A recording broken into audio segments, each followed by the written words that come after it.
The Breakwater Hotel. Rumors have it, maybe I say it again, rumors had it that the Hiltons had an interest in this hotel.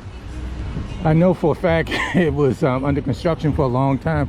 So like I said, a lot of times the facades are Art Deco, but behind the building is all new upgrades and infrastructure.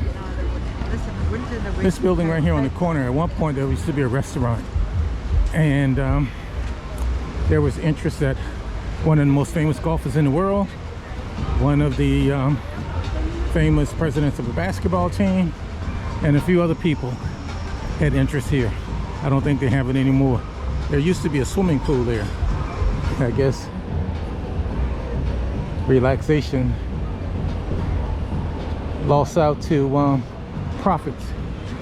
And here's the other icon in terms of a monument or milestone that you visited Miami Beach. They've upgraded that sign. At one point that sign wasn't as it is, and it used to be neon, and it never did come out correctly. So that sign right now says it's 80 degrees at 11 o'clock.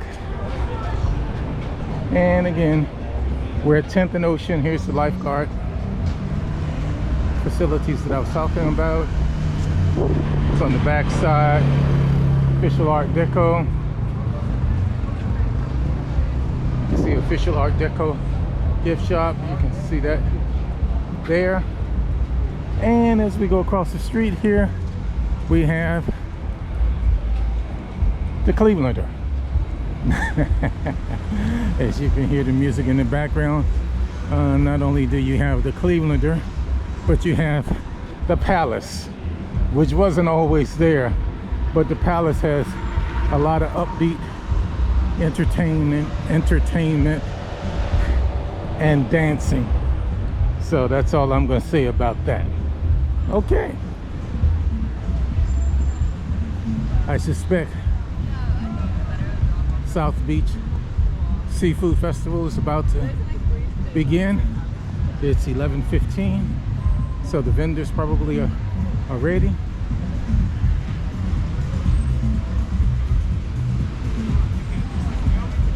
Okay, I'll leave it on long enough to go past the Palace.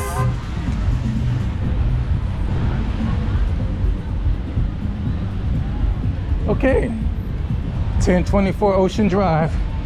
I don't want to make it famous, but it was for me.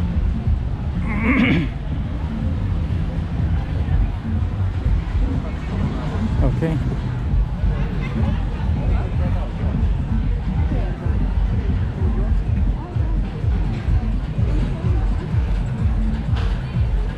Man, the Palace is packed.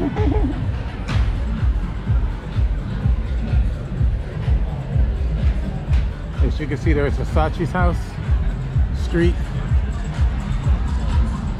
1024 Ocean Drive, Clevelander, the Palace. I'm going to wait a few minutes and see if the Palace has anything jumping this morning at 11 a.m. Notice the crowd that they have versus the other spots that we came from. GoPro stop capture.